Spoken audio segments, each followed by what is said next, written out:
On l'a dit souvent dans Culture Hebdo, en Europe, la plupart des anciennes puissances coloniales ont lancé ces dernières années des réflexions sur la réappropriation de leur patrimoine par les anciens pays colonisés, surtout africains. Oui, c'est à présent le tour de l'Allemagne qui prévoit restituer au Nigeria à partir de 2022 des sculptures désignées comme bronze du Bénin, issues de pillages remontant à l'époque coloniale, a annoncé jeudi soir la secrétaire d'État à la culture Monica Grütters.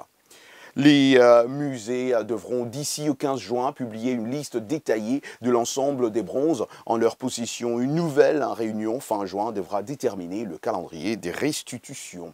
Les bronzes du Bénin figurent parmi les artefacts les plus réputés de l'art africain.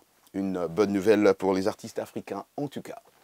Ici aux États-Unis, 5 personnes ont été arrêtées en lien avec l'enlèvement de chiens appartenant à Lady Gaga, au cours duquel un employé de la chanteuse ayant la garde des animaux avait été blessé par balle en février dernier dans une rue d'Hollywood, ont annoncé jeudi les autorités. Il s'agit de 3 jeunes gens âgés de 18, 19 et 27 ans qui sont inculpés du vol des chiens et de la tentative de meurtre sur leur promeneur, a indiqué dans un communiqué le procureur du comté de Los Angeles, George Gaskin.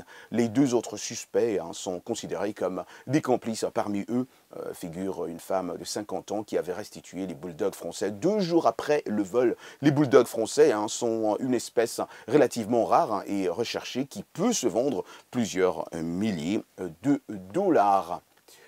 Le mercredi 21 avril dernier, jour de son anniversaire, le chanteur congolais de renommée internationale Lokwa Kanza a fait découvrir sa nouvelle chanson intitulée « Il y a des jours comme ça ». Je l'ai eu au téléphone pour nous en dire un peu plus. Suivant. Un message, c'est tout va bien. On m'a dit, mais Lokwa, comment est-ce que dans plein pandémie, il y a des maladies, il y a des gens qui meurent à Beni, comment tu peux dire ça? Eh bien, je leur dirais simplement que c'est vrai que la vie, le monde, la planète, on est dans le rouge, c'est vrai. Mais est-ce que doit-on tous aller être moroses et tristes? Je pense que non. Nous, en tant qu'artistes, quel est notre boulot? C'est justement de pouvoir donner de temps en temps ces beaux voix aux gens qui ont des problèmes et leur dire que la vie va aller mieux et se donner le courage et se donner la main surtout. Parce qu'il faut qu'on retrouve l'amour chez l'humain pour que toutes ces mauvaises choses qui se passent s'arrêtent un jour. Et voilà, chers téléspectateurs, on s'est dit la semaine prochaine pour une nouvelle rubrique de Culture Hebdo. Bon week-end à vous et bon week-end à tous vos proches en compagnie de VOA Afrique.